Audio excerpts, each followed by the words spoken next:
I won't get into all the details, but but one of the things I built into my process after that, like it had never happened to me before, where the client didn't realize they had to arrange for their down payment. Yeah. But one of the things I did put into my process was, if my system identifies that some of the down payment is coming from RSPs, there's a separate email that goes out that says your down payment is coming from an RSP. You need to fill out this form for the homebuyers plan. You need to get on this now.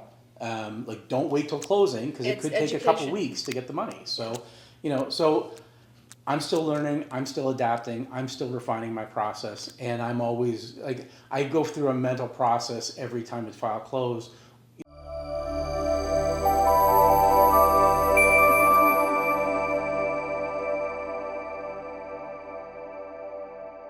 Welcome to Proudly Dufferin. This is Priya, a local realtor and passionate about showing you the community and whatever it has to offer. Today I have with me Chris, who's a mortgage agent, and we're going to talk about mortgages and a lot of fun stuff. I'm sure are mortgages fun stuff? Does that qualify as I think people, what they talk all about, what in the news and media is mortgages and renewals, so I think we'll have fun. All right, sounds good. Perfect. So to begin with, can you tell our audience who you are and what you do? Sure. So my name is Chris Cerar. I'm a mortgage agent level 2, which all that means is that I can do private mortgages, but the government says we have to say level 2, so I'm level 2. And I've been working in mortgages for most of my career. I've been in financial services since 1987, so long time. I guess it's going on 40 years, which just sounds kind of insane. But I've been doing nothing but mortgages since 2007, and so I guess almost 20 years just doing mortgages. So 40 years doing mortgages, you said? Well, not all doing mortgages, but I've only been doing mortgages since 2007, so 18 years. So you've been working since you were, what, like 8, 10? I started working for Scotiabank in high school at Bramley City Centre. Interesting. ATMs were new. Yeah. So, how old were you? I was 16 when I started. So, and it was a different world back then. You go into a bank now, and if there's 3 people in line, you see people getting impatient. Back then we had huge lineup. We had 12 tellers on, and we had a lineup that wound out, doubled up through the branch, out into the mall, all the way past Kentucky Fried Chicken. And it would be nothing on a Saturday for people to wait 90 minutes in line. Wow, but then because everything was on paper and you have to physically go to a bank to get those things done. Yeah, people got their paychecks. They didn't trust ATMs yet. So, I'm not sure anyone completely trusts them yet still, but yeah, I mean, you don't want to put your paycheck in this machine and hope everything's okay. So it was a different world. So yeah, and back then we had the accountants would smoke, and there'd be yellow stains on the ceilings over their desks, and yeah, it was a different world back then. So you've seen that world, and now you are in the world of AI. Imagine. I don't know if I'm in it, but I'm aware of its existence. You don't use AI? I'm do. Sure you use it. I do use it a little bit. Yeah, but you do. Mostly I don't use it a whole lot for work. I use it mostly to find out who's in a movie or something like that. You're good. Come on. What? Google can tell you who's in a movie. I know, but it's easier if I use ChatGPT. You just want to use ChatGPT for something. Yeah. I know you're good with technology and you use technology, so I do. Yeah. assume you're doing. But no, I mean, but it is handy. If I have a question, I mean, in mortgages, the ground is always shifting. Yeah. So there's constant rule changes, there's constant regulatory changes. The government's always monkeying around with something.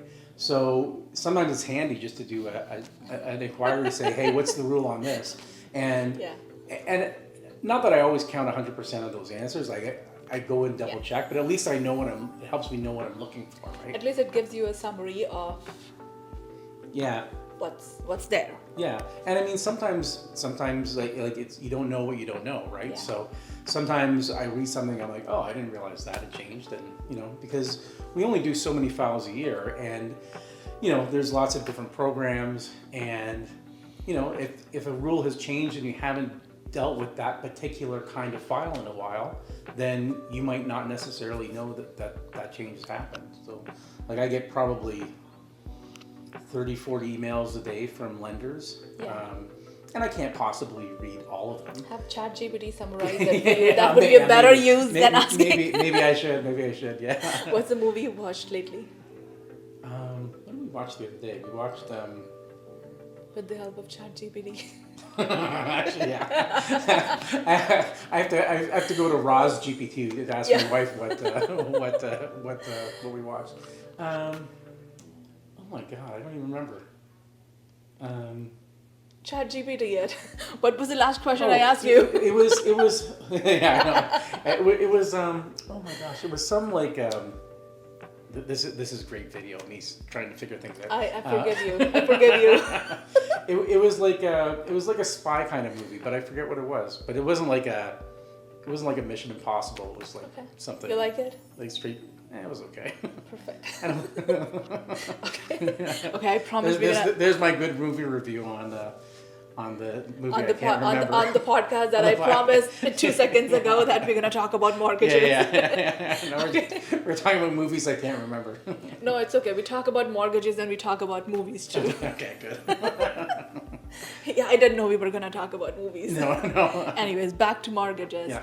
So, for somebody who doesn't know, what is the difference between working with a mortgage broker versus a bank? So, I mean, there's a couple differences. First of all, if you're going into the bank, they have their product that they're trying to sell you. So, they're limited.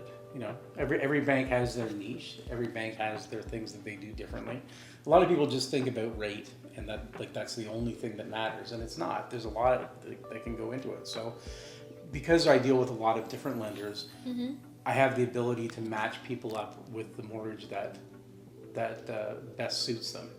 And lots of times I have people that say, oh, I didn't think I could do this. And I'm like, oh yeah, it's no problem. I had one of these come up like in the last couple of weeks where someone was self-employed and the banks had told them no, but I got him approved with a prime lender at best rates, and because there was a program for him that either the bank doesn't offer or the person at the bank doesn't know about it, right? So that's one big difference is, having a variety of lenders to choose from and getting the right mortgage for the client rather than me trying to push you into into my own product, right? Right. The other thing is we have access to lenders that the banks don't. So we have alternative lenders, or people think of them as B lenders, which is different than private lenders. The funny thing is that because of the changes in the way the government has made with regards to mortgage approvals, like the stress test many people have heard about, it's pushed a lot of people into that A space or prime space where they would normally, they've got good credit and they're not a credit risk at all, but they just don't qualify because they don't have those they can't pass that stress test with that extra qualification. So it's pushed them into B lenders or alternative lenders, and these lenders have responded to that because they're saying, hey, we're getting really good quality clients. We can be more competitive on rate with those. So in a lot of cases, even on short-term rates, 1 and 2 years, I can get a better rate with an alternative lender than I can with a prime lender, which you wouldn't think of. Now, they do charge a fee, it's usually 1% of the mortgage amount, but it's still pretty competitive with what, and if it means the difference between getting the house that you want or not, paying a little bit of a premium is often worth it. So could there be any risk of working with a B lender? Okay, so first, there's always some risks. I mean, even with like with any lender, like there's a risk that they don't renew the mortgage, or there's a risk that they get out of the space. But isn't that with the bank as well? sure, absolutely. Why do people choose banks over B lender? Well, I mean, first of all, like you're good, like banks or other non-bank prime lenders are always going to have better rates or an overall lower cost of borrowing than an alternative lender. That's for sure. Okay, so now a lot of people want to go to a bank over a prime lender, a prime non-bank lender, mostly because that familiarity, they know the banks. Brand recognition? Yeah, absolutely. Even though there's a lot of time there's a lot better deals out there and smaller penalties if you go with a non-bank lender. So a lot of the reason people want to go with a bank is I'll say ignorance, even though that sounds like a nasty term, but it's just people don't know. People don't know that there's better options out there. So that's one thing. But I forget. So right, I've lost. There is a misconception. Then I think you're busting a misconception that people think the bank will give them a better rate than a B lender, and now you're saying it's possible that a B lender could have a better rate.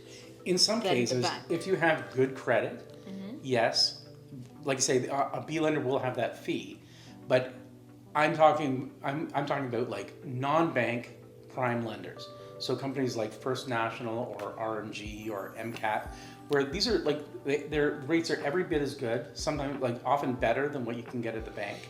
Okay, and they have lower penalties. They have awesome customer service. They're not built around having a bricks and mortar branch to walk into.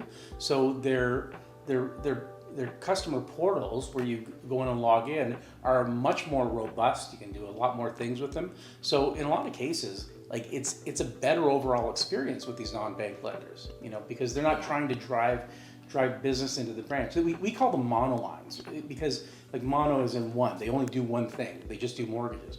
Where banks do all kinds of other things, right? Banking other. And a lot of time banks they consider mortgage an anchor product. Okay, banks go for share of wallet. Okay, they is what they call it. They want to have they want you to have as much business as possible. So in order to get that share of wallet, they like anchor products like mortgages, because if they have your mortgage, they're more likely to get other business that's more profitable for them. Mortgages tend to be low margin business, so. If you don't have if your business is focused around bank accounts and deposits and fees and those kinds of things, then you're not really making a ton of money on your mortgages. You're making it on all the other stuff, but you're bringing the mortgages in to get all that other business. Monolines have a different business model, and their business model is based on not having to support branches and all kinds of employees in the branch. They're built on running those margins at a different level, but having a better customer service experience, because you don't need to have people sitting around in a branch waiting for it. Right. And they don't have sales staff in the same way, because we're it. So we only get paid if we do the mortgage for them. So it brings their cost of business down. So this is the first time, it's interesting, it's the first time somebody's ever talking about non-bank prime lenders and how they are better than working with the banks. In some cases, In what case? Well, so depending on there's a lot of different cases. Like every lender, whether it's a bank or a non-bank, has their niches, the things that they do better than other things. Like I'll tell you, I just moved my own mortgage from a non-bank lender to Manulife Bank, because they have this Manulife One program that, it's a really awesome product. Okay, it's not for everybody, but if you're disciplined about your spending and how you run your day-to-day banking, it's a great product. And so for me, it's a great product because I am a disciplined spender. I wasn't 20 years ago, 20 years ago, this product would have been a disaster for me, right? So you have to know yourself as well. So, but I know right now I'm in a different place, and it's a better product for me. So, in that case, I'm back with a bank. But but it's very circumstance driven, So, is non-bank prime lender different than B lender? Yes, and that's a mistake a lot of people make. So a B lender means, I tend to call them alternative lenders more, but they're for lenders or for borrowers who don't fit in the prime box. Okay, and sometimes it's because there's credit weakness. Okay, but sometimes it's just because of the stress test, okay, where they just can't quite make it work. So we have some of these alternative lenders will qualify them on the contract rate, so the rate that they're actually getting. Some lenders have expanded ratios, so we can lend more. And yeah, I mean, the rate might be a little bit higher, and you've got this 1% fee, but like in the greater scheme of things, it's not a big expense if your credit's good. Right? Now, then we have other circumstances where they don't have good credit, or they're self-employed and they don't show income. In some cases, there's programs for them with prime lenders, and in other cases, there's not. So we have options that will help out with that as well. So there's those kinds of circumstances. Sometimes it's just it's a weak application in general. It's not any one specific thing, but there's different programs for those kinds of borrowers that they look at things that the banks don't look at. So. Right. So you said a very important thing when you were talking about it. You know your spending habits, and you figured that working with Manulife would be better for you than working with a bank. Yeah. Now, you know yourself. When you're with a client, you not necessarily know that person in and out. How are you going to pick a product for that person knowing what you know or don't know about them? Well, I mean, first of all, you have to have a conversation, right? So, I've been doing this long enough that I tend to pick up on some things fairly quickly. You would know their spending habits from their bank statement. Not their spending habits necessarily, or I mean, and I don't really look at bank statements in that detail. I'm not looking to see if they're spending their money at Good Life Fitness or the LCBO or whatever, right? I don't care. That's a personal choice. That's personal choice. There's nothing wrong with it. Yeah, but I mean, like after having a conversation with a client, 9 times out of 10, I can tell you whether they have good credit or not without pulling their credit. You just get an instinct for it after a while, and you can tell people who are savers and who are spenders. And so you do get a sense of that. And so when it comes to something like a Manulife One product, that's definitely something that I'm not going to recommend to everybody, and it's something I'm not even going to bring up to most people, is because it's. Yeah, we're not just talking about Manulife. I'm just talking about in general. If a client comes to you, how would you know what product would they be fit for the bank, or would they be a good fit for a non-bank prime lender? Yeah, so I mean, it depends on on a lot of things. What are the if it's a purchase, what are they buying? Okay, is it a traditional home? Is it in the city? Is it rural? Is there acreage? Is there any commercial element to the property? These are all kinds of things that will fit in. I mean, if you have sort of a subdivision home, pretty much anybody will lend on that, so there's not a big issue. But if there's, if it tends to be a more unique kind of property, I'm probably more likely going to go to the bank with those, because they're more accommodating with those kinds of products. Rate obviously is a big factor for a lot of people, for almost everybody, so I mean, rates tend to be cyclical. So and I don't mean like, you know, the rates, the prime rate and so on. Yeah. But, you know, like lenders will drop their rates because they want to get more competitive, because they want to increase their market share. And, you know, one year Scotiabank might be the price leader, another year TD might be the price leader. So I'm always looking, you know, to see, you know, okay, where can I get the best rate? And I have some lenders that are almost always the best rate, but I might not. I'm sometimes a bit lenient or reticent to put a client there because I know their customer service stinks, or because they charge really high penalties, or because you know, I've got a client that might be transferred out of province and they don't do mortgages except in Ontario and BC, for example.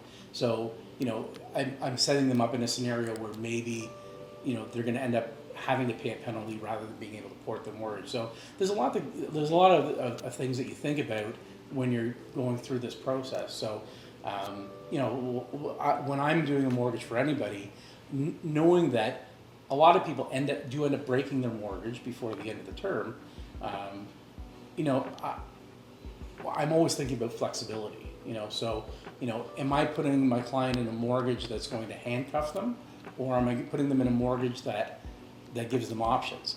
And if that rate, if it means that their rate is a little bit higher for that flexibility, then I mean, I'm gonna suggest to them that maybe, you know, we don't just go for absolute best rate and forget everything else, you know. There's more to it than that. And, you know, you always, like, you get what you pay for with everything, right?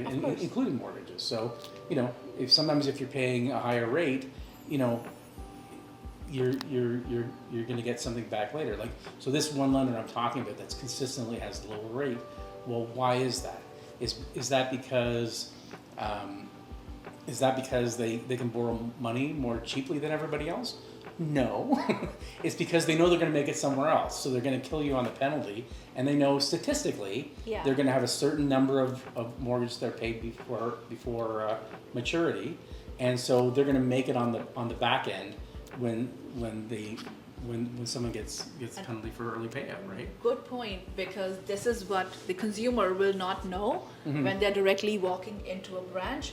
They are gonna tell you the rate and just keep circling around it, so that you don't get a chance to ask these other questions, and you wouldn't necessarily know that, you know, there would be other parts of the puzzle that you need to be paying attention. Well, for sure. And I mean, you know, and the thing is too, is that, like, if you call a lender, no one's gonna say, here's the things that stink about our product, right? No, never.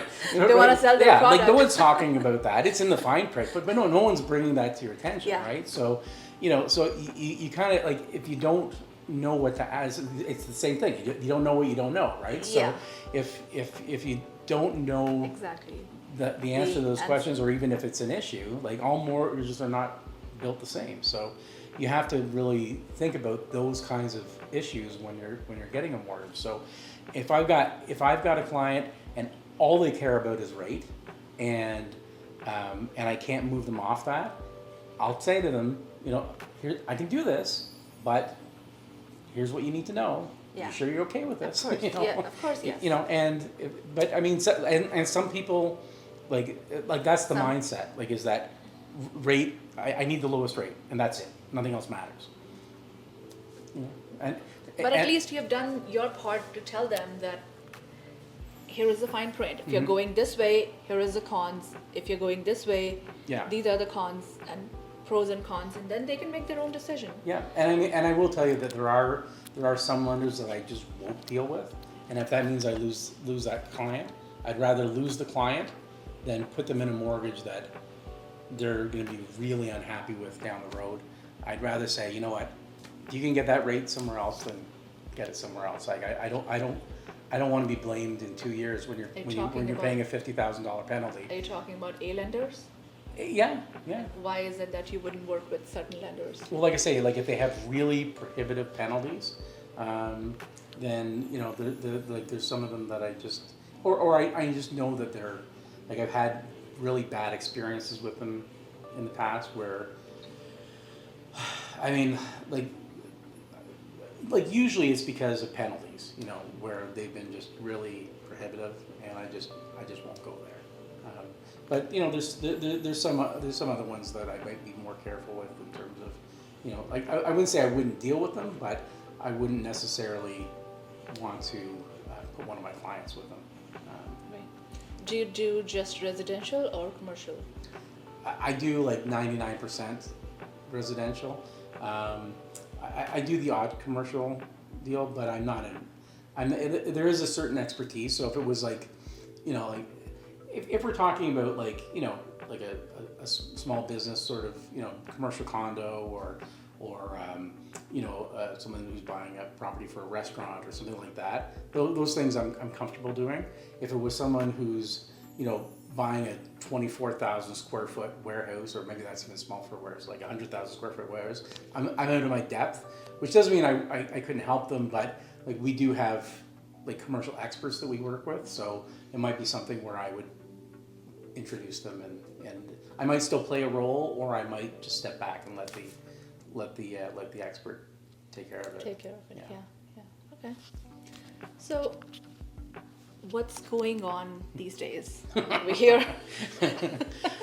Well, we'll stay out of politics, maybe. But you know, Addressing the elephant in the room. yeah, the orange elephant. I mean, it's all the tariff talk is a big problem. You know, as a realtor, you know, we were sort of thinking we were going to have a strong spring market this year. People thought, sorry to cut you off, but people thought when interest rate would start going down, which they did, oh, this is gonna be a great market now. We didn't have a great market. No. And for the most part, it's not good Yeah. for sellers. Yeah. And for some sellers, it's just terrible. Yeah. What's going on? Like, what's happening, and what do you see? Because you do mortgages. Well, Dana. I mean, I think it's the uncertainty that's really causing the problem. Yeah. You know, like if they just said, you know what, we're gonna pay tariffs of 10%, 15%, 30%, whatever it is, whatever would happen, and people would know, okay, my job's safe, or I've got to do something else, or whatever. But when every day it's something different, like how do you plan for that? Yeah. Like, I mean, even for companies that, like, you know, again, I don't get into politics, but you know, but if you're a company and you know, and you're wanting to, like, you're saying, okay, there's going to be these tariffs, so I'm going to build a plant in Michigan, okay, like, are those tariffs going to be there tomorrow? Like, are you going to invest $4 billion in this new manufacturing facility? Because, like you can't count on anything that's happening down there, right? Yeah, So, I mean, one day there's something else, and the next day they walk back on their words and they do something else, and then they walk back, and then there's something else. Okay, it's 25% now, and it's 50% tomorrow. yeah, like who knows? What's happening? Yeah, and that's the problem, is that people can't, they don't have any sense of what's happening tomorrow or next week or next month or next year. Like all that certainty that people, I mean, maybe not certainty, but like confidence of what their next 5 years looks like. Am I gonna stay in a job? Yeah, is 5 years from now, is am out I the gonna window. be able to get a 5-year mortgage and keep paying for the next 5 years? Yeah. I mean, people are worried about that. So, I mean, at some point, something's going to give, because at the end of the day, people need homes. They need somewhere to live, you know, and just life changes are going to factor into things, right? So, you know, I think the other thing that is slowing down the market is, you know, like we had a price peak a couple of years ago. And yeah, some people bought at the top of the market, but the overwhelming majority of people who own homes did not, right? They bought it for much less. But they still have it in their head. My house was worth $1.4 million 2 years ago, so I'm not selling it for less than that. But, you know, I mean, just like anything else, something is only worth what someone else is willing to pay for it, right? And and if you're looking at like, I mean, it's one thing if you're selling your home and you're putting all your money in the bank and you're going to go rent someplace, then yeah, maybe it makes sense to wait, right?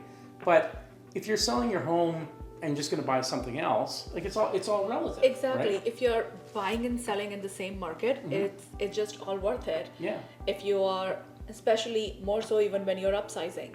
If you're downsizing and that's your retirement money and you have no urgency and you can wait, I get it. Wait. Of course wait, by all means. But if you're upsizing, sell and make that move, because it's a great market to do that. Yeah, for sure. And I don't know, nobody knows, I guess, when the market is gonna start going up. And I guess we'll just play it by the ear. Well, I mean, I was telling you, we just redid our mortgage with Manulife, right? So I had to have an appraisal done, and we bought our house in April 2022. So like the absolute top of the market, right? So the value of our house is down $200,000 from what we paid for it. But we sold the house at the same time, and we got way more for that than we should have. And so, I mean, it's relative, right? So yeah, I mean, on paper, it looks like we've lost, $200,000 in the value of our home, but we also gained that on the other property that we sold, right? So, I mean, that house went up by, like, we sold it for $500,000 more than we paid for it after 5 years of ownership. And you're still living in that house. Yeah. You need a roof over your head. Yeah. So yeah, it's a paper loss. I mean, exactly. I'm not like, we're going to be there probably in another 10 years anyway. So, and I hope the market's gonna go up. Yeah. And well, I mean, it will over 10 years time. later. Yeah. I mean, hopefully we don't get into another situation where things are like complete madness like we had from 2020 to 2022. I mean, even before that, things were pretty crazy. But those 2 years were like complete insanity. I mean, that's not good for anybody. We shouldn't have home prices going up by 30% a year. That's nuts. But we should get back to healthy growth of 3 to 5% a year. Yeah. And that's healthy growth. That's what we should have. And even in that, with that growth, it compounds over time. And usually what we see is in almost about 8 to 10 years, the house prices double. Yeah. Almost doubles. Yeah. Yeah, so if you're gonna live in the house for 10, 12 years, if that's your long-term outlook, you didn't lose money. No. You're only gonna cash it when you sell the house. If you're not selling, how is that a loss even on paper? Yeah.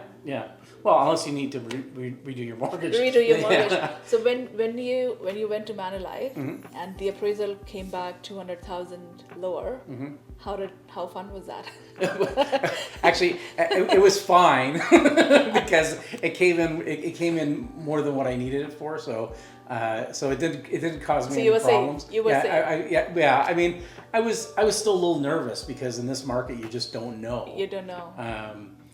And actually because we also have a rental property in downtown, a condo, and we just moved that to Manulife as well. And that one, the appraisal came in really low, and actually that was a problem. We actually had to kick in some money to pay down the mortgage to make that work. So what's the rate you got?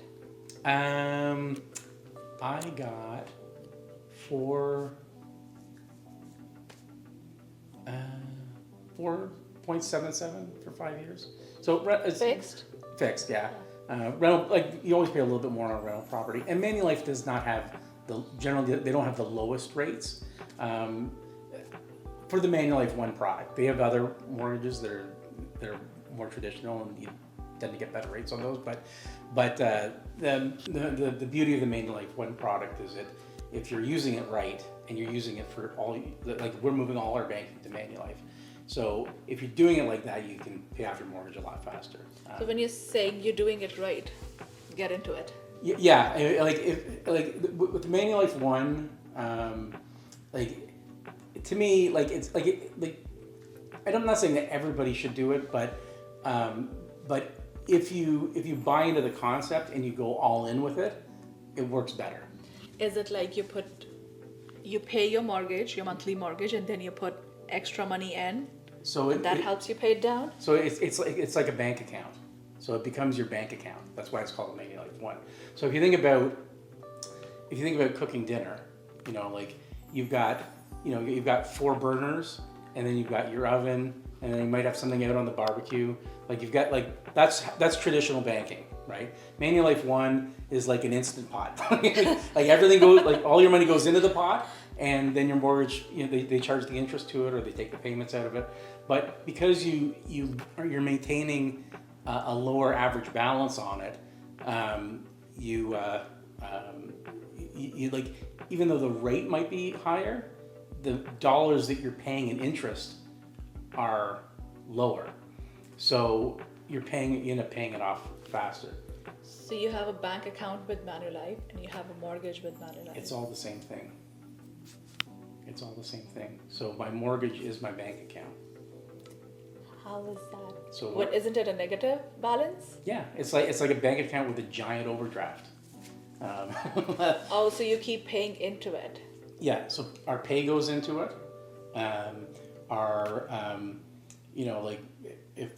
Any money we get goes in, and then the mortgage payments are charged to it, right? Which is kind of weird because it's charging it to itself, right? It's a bit of a weird concept, but our property taxes come out of there. We do our car loans through our businesses, but for most people, their car loans would come out of there. When we're going to the grocery store or whatever we do, we put everything on a credit card, and then we pay off the credit card every month. So we charge everything on the credit card, and we pay 0 interest on it, and we get our points, and then at the end, when we get our statement in, we pay it all with the Manulife. So you've got this balance in there that's going up and down. But because you've got, the money that you would normally have like in a savings account, like a low yield interest. Like I'm not talking about your RSPs or tax-free savings accounts, but just like money, like non-registered money that you might just have sitting around. You get rid of all that. So that keeps your mortgage balance lower. So the idea is that you just keep pounding on this balance, and yeah, it goes up, but over time, it accelerates. So, so we figured, like when we looked at, just looking at what our monthly spend is and what our income is, and what our mortgage payments would be if we did it through a traditional product, we found that we'd save over.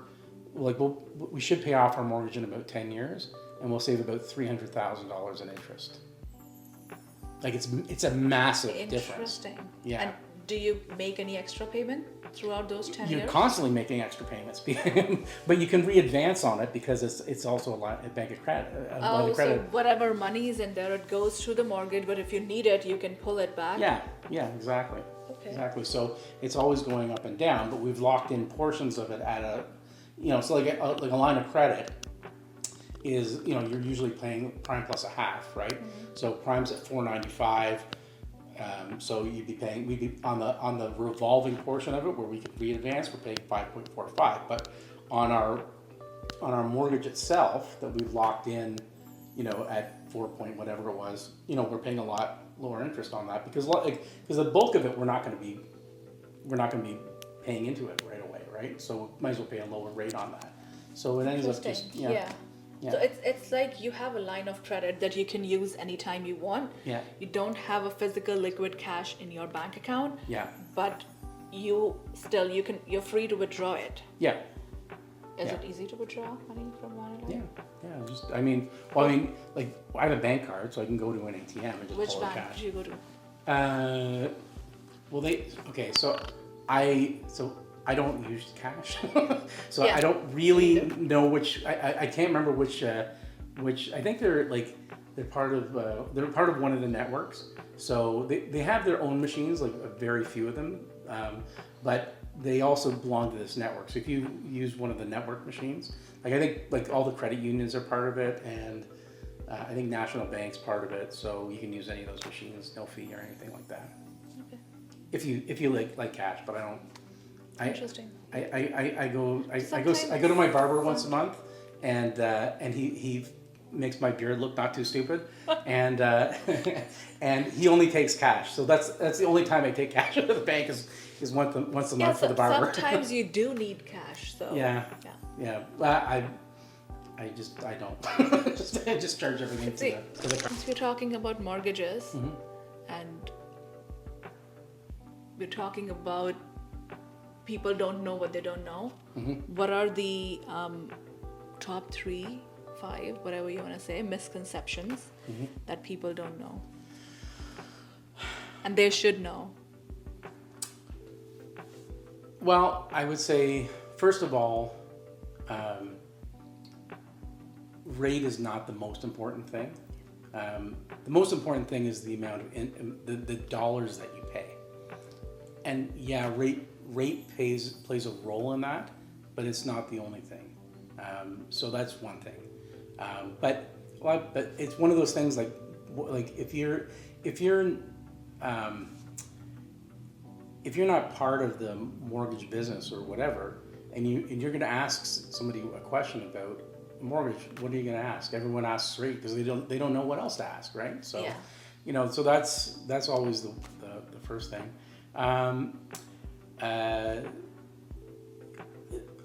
The other thing I would say that is, I mean, this sounds kind of self-serving, but I think a lot of people don't realize how important it is to be working with someone on your mortgage who's an expert on it. Yeah. Like in the old days, so like we're going back a long way now, but like when I used to work for Scotiabank, and I was a personal banking officer, this was a new concept back then in the early 90s, and I did mortgages, and I did car loans, and I did RSPs, and I did mutual funds, and I did everything. I was your personal banking officer. I would do everything. But what does that mean? It means I'm not an expert on anything, right? I mean, you know a little bit about a bunch of stuff, You're a jack of all right? trades. Yeah. So so and that model still exists in a lot of the banks. So I would say if you want to deal with a bank directly for a mortgage, talk to one of their mobile mortgage specialists. Don't talk to the financial services manager or whatever. And it's for a couple of reasons. Number one, because they're not mortgage experts. Okay. Number two, they're slammed. They're from the moment the branch opens to the moment they close, they're booked in solid. So, it's very hard to get them on the phone. It's and it's going to take time to get a call back. And I'm not blaming them. It's not their fault. It's just that's the way the system is built, right? They might be like the most awesome financial service manager in the world, but they only have so much time. So if so I wouldn't deal with them in particular. I would deal with someone who is doing nothing but mortgages, who's not doing it part-time, okay? Because there's a lot of part-time people in this business. And if you're not doing this I do this full-time, it's all I've done for the last almost 20 years. And I don't know everything that's going on all the time, right? So how does somebody who does a handful of mortgages a year part-time know what they're doing? They can't. They can't. Yeah, people are getting new in the business and it takes time, but if you're dealing with someone like that, at least make sure that they're working with somebody who knows what they're doing, right? You want somebody that is going to respond quickly, that's available to you when you need them. So I would ask about availability. And I would part of my interview process with anybody I was going to do with mortgages, if I call them, do they pick up their phone? I mean, and not everybody does. We can't. We all have lives. We have other clients, right? But if you leave a message, how quickly do they call you back? If you text them, how quickly do they text you back? like to me, that's a big deal, because in the pre-approval stage, or even at the beginning of the application stage, maybe that's not so important, but when you actually put an offer in on a home, and you've got a finance condition, and you need to move quickly, are you getting a call back right away? Are you getting a response? You're putting in an offer and you're trying to decide if I should. The seller's asking another 5 or 10 grand to make that deal whole. I can do it, but I'm not so certain if my mortgage, from a mortgage standpoint, I would be good with that. Right. Should I go do it? You Right. told me X and I'm at X. Do Yeah. I have a little bit of wiggle room? Yeah. So what I always tell people when I do pre-approval, and it's right in my pre-approval letter, is before you put an offer in on, like if you have a home that you're thinking of making an offer on, send me the address. I don't care if it's in the evening or in the weekend. You know, like I can even go in on my phone and quickly double check to make sure there's no red flags about the property that might be problematic, and I can recheck the numbers. Like, are the taxes particularly high that might got a problem? Has it got a giant condo fee that might be an issue? You know, so I can quickly check those things, and usually within, you know, like I say, even on the evenings and weekends, within an hour, I can usually say, yeah, everything looks good, go ahead. But, you know, and I don't want to see every home that you're looking at, but if it's like, okay, this one I'm serious about, I want to make an offer, then yeah, like just shoot me the address. That's all I need, and I'll get back to you pretty quickly. So, you know, so I think those are really important things to have in a mortgage person. Yeah. So what does your process looks like? If I know I work with you and I know you are very thorough in the steps that you follow, and you give a good customer experience, but for people who don't know and who want to possibly try and reach out to you and work with you, how do you start? So typically my process is I will ask people to fill in an online application. It saves time. It lets people kind of get acquainted with my system. Everybody's a little bit different, right? So, you know, I know not everybody's tech savvy. The online application is pretty straightforward, but I do a fair number of reverse mortgages too. So I work with seniors. So, you know, I'm not gonna. Again, you got to know who you're talking to. But most seniors, I'm not going to ask to do an online application. I'm just, you know, I don't always meet all my clients, but I always meet my reverse mortgage clients because, you know, it's a different. Prefer paper. It's not even just their preference. I know I'm getting off topic, but you know, it's. I want to make sure I'm doing the right thing for them because this is another product that's not for everybody. And I really want to spend some time and talk to them and make sure that we're doing the right thing for them.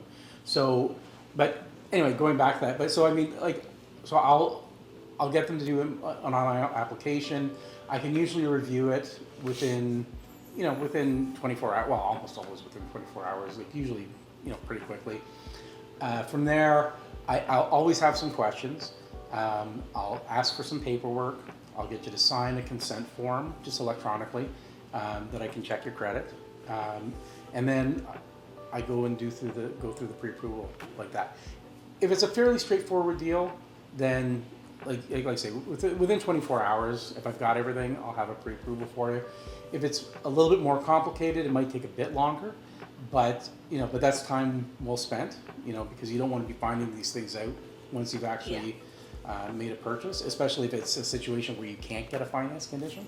And we all know that those it's not a big problem right now, but it still comes up sometimes, right? So, that's another. It can be a potentially bigger problem. Yeah. So, you know, and then from there, then I'll send a pre-approval letter, which I would copy to you as the realtor, so you know what their maximum mortgage is and what their maximum purchase price is. And you know, I'll tell you about some of the things like one of the things that people should know is that no pre-approval is a guarantee of getting a mortgage. Yeah. And you know, there's always an element of risk, and we try and minimize that. But you know, like there's no such thing as buying a home risk-free. There's always a risk. There's always a risk. Yeah. Of course. And then once they've once they've actually, and I keep in touch with people after the pre-approval, so I'll check in every now and then. I have an app that I'll send them the link for because it's handy. It's got like calculators and land transfer tax calculator and closing cost calculators and all kinds of things on it. And then I'll tell them, I do an email about what closing costs are and what to expect. And then once they actually buy a home, I send I have a milestone email. So as we hit certain milestones on the mortgage process, you get an email. So you always know where in the process you are, and I copy the realtor on there. There's no personal information. There's no financial information. It's just saying where in the process we are. Yeah. So we've submitted the application. We have the approval. The commitment's been signed. The lawyer's been instructed. The broker conditions are fulfilled. It's just everybody's on the same page. Yeah, so everyone knows what's happening. So it keeps the realtor, Informed, yeah. and then for the client, I also send them a weekly update. So every Monday or Tuesday, if it's holiday, they'll get an email from me saying, here's still what we have to do. Here's the documents that I'm missing. Here's the conditions that need to be fulfilled. And so they all they never go more than a week without an update. Because one of the things I found over the last almost 20 years is one of the big problems is I know what's happening with the file because I'm working on it and maybe I've got everything done with it, but does the client know everything that's happening? Do we have more stuff to do? I don't want people worrying about it. It's stressful enough, right? So so on top of being able to responding quickly and so on, I'm also making sure that every week they know here's what's happening. So. Sometimes they have questions and they don't know, and they are scared to ask because they think they might sound stupid. Yeah. I mean, it's true. They shouldn't. They shouldn't. There are no. Yeah, you're questions. not doing it day in and out, so no question is a silly question. Just ask away. And frankly, I'm constantly refining my process to try and make sure that nothing gets missed and whatever. There's always something that that does come up. But I mean, anybody who tells you that they never miss anything is not being honest. So sometimes I'll get a question. I'm like, that's a really, they might feel stupid asking it, but it ends up being really important. Important question, yes. Yeah. So I mean, and as far as that process goes, I had one client earlier this year that there was a problem right before closing because they had money that was in their RSP, and they hadn't requested their bank to pull it out. And they asked me, how am I, as their broker, going to get their RSP money to the lawyer? And I'm like, well, I don't do it. I don't touch any money. I don't touch the mortgage. I don't touch the down payment. Good thing they asked. Yeah. And so, anyways, I won't get into all the details, but but one of the things I built into my process after that, it had never happened to me before, where the client didn't realize they had to arrange for their down payment. Yeah. But one of the things I did put into my process was, if my system identifies that some of the down payment is coming from RSPs, there's a separate email that goes out that says your down payment is coming from an RSP. You need to fill out this form for the homebuyers plan. You need to get on this now. Don't wait till closing because it could take a couple weeks to get the money. So, so I'm still learning. I'm still adapting. I'm still refining my process, and I'm always I go through a mental process every time the file closed. What went right, what didn't go right, what can I do better. So I mean, most of the time everything goes pretty smoothly, and and I don't have to do things differently, but every now and then something happens that you didn't see coming, and so you try and adapt. But since you brought up reverse mortgages, in 30 seconds or 1 minute, tell people what it is. I know what it is, but speak through it. Tell them what it is and who is it for. So a reverse mortgage is a mortgage that it's for seniors, 55 and up. And it's a mortgage where you don't have to make payments on it. So why would anyone want that? Well, especially if you've retired and you don't have income anymore, maybe you still have a mortgage, or maybe you just don't have a pension, but you have all this equity tied up in your home, but you can't use it for anything.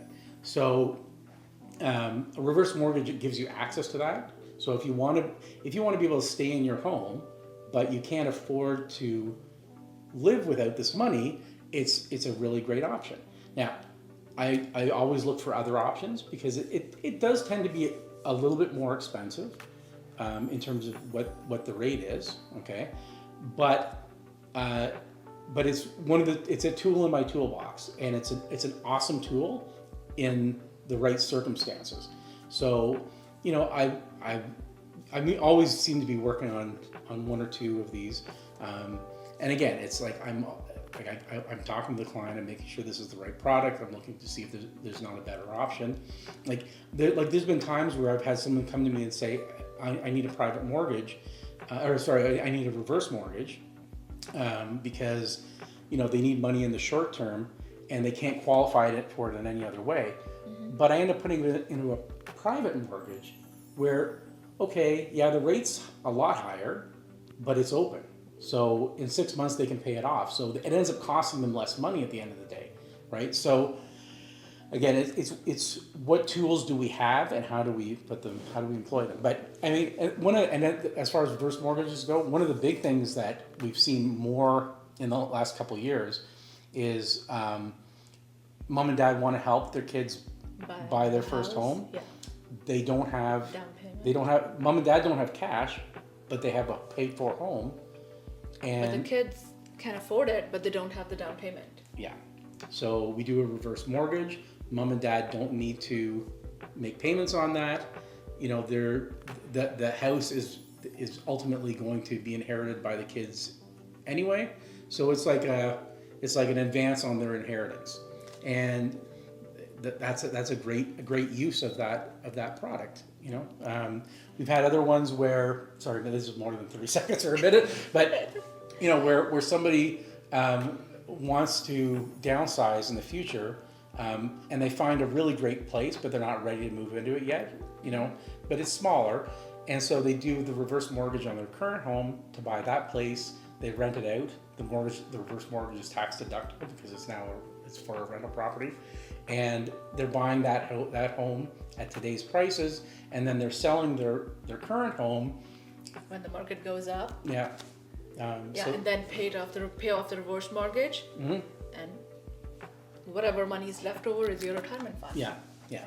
But there's a lot of misconceptions with reverse mortgages. Like, people think the bank's is gonna take your home, that you don't own it anymore. Not right away. I mean, reverse mortgages, I think, are not for everybody, mm-hmm. but for some people, they can be really valuable. Oh, absolutely, and really, like, unless home prices are flat for an extended period of time, and you have the reverse mortgage for a very long time, it's not going to eat up all your equity. Because the mortgage balance is going to grow, but the value of the home grows too. So in most cases, like, if you look over the last 10 years, if someone got a reverse mortgage 10 years ago, they have more equity in their home today than they did when they got the reverse mortgage. Now, a lot of that has to do with the fact that the market went really crazy, but even with it dropping down a bit, again, they've still actually built equity over 10 years. Right. So I know people who bought their house in COVID, or during COVID, in those crazy years, mm-hmm. the renewals are coming up. Do you have any particular advice for those people? Shop around. Like I always tell people, like, as a mortgage agent, like, I'm kind of like a personal shopper, so I can do that for you. But do your homework. Like, most people will just renew. They just take what the bank offers them in initials, and like, we can switch you to another lender for a better rate. It doesn't cost anything. Do they have to go through the qualification process again with the new? They do, but if it's in some cases, I would say in most cases actually, They don't have to qualify using the qualifying rate. We can transfer it using the contract rate, so as long as they can still afford it. And the thing is, like any of my clients, that because I always follow up, before the mortgage is coming due, and I tell them always tell them the same thing. It's a bit of work for the client, so it's only worth it if they save money. If the bank's going to give them the same rate that I can get them, stay with the bank.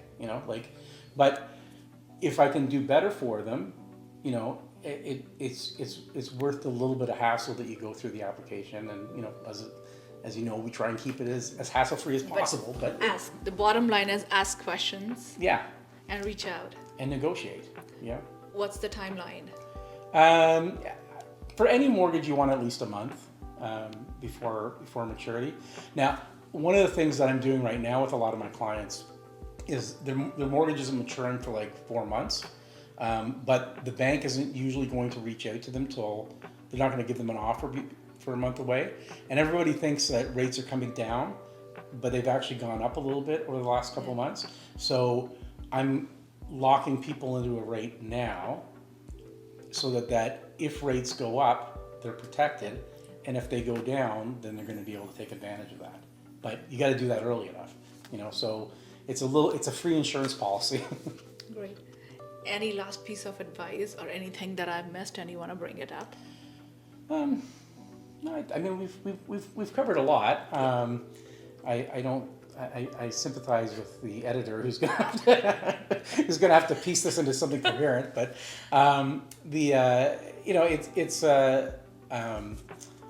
I would say, like, ask lots of questions. Make sure you're working with somebody that you trust. Like the trust piece is more than anything. If you've got a bad feeling about the person you're dealing with, don't deal with them. Go to someone else. Like mortgage brokers tend to have a bad reputation for a lot of reasons that aren't legitimate.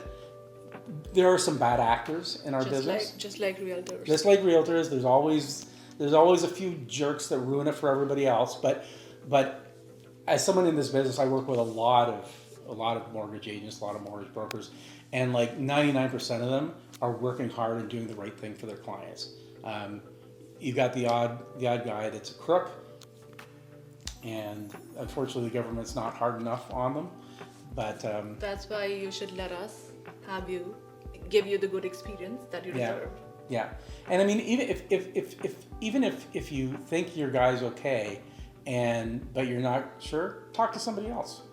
Have a second opinion. Yeah. Talk to a few people, and then you'll get a feeling. Yeah, like I've had lots of people that come to me and say, hey, like I'm dealing with another mortgage broker, and here's what he's telling me, and again, like most of the time I'm like, yeah, you know what, that seems pretty reasonable, but occasionally I'm like, that doesn't sound right.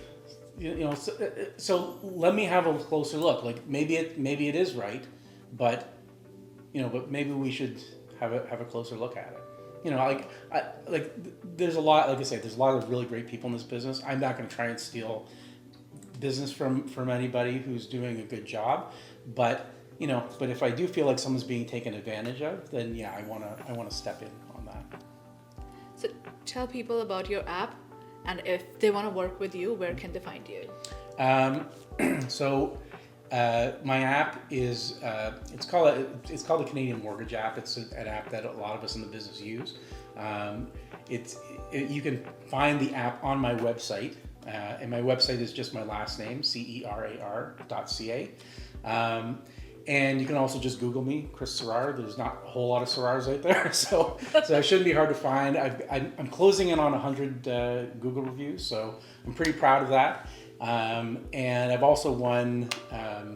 I do a lot of work in Orangeville, but I'm also in Brampton, Mississauga, GTA.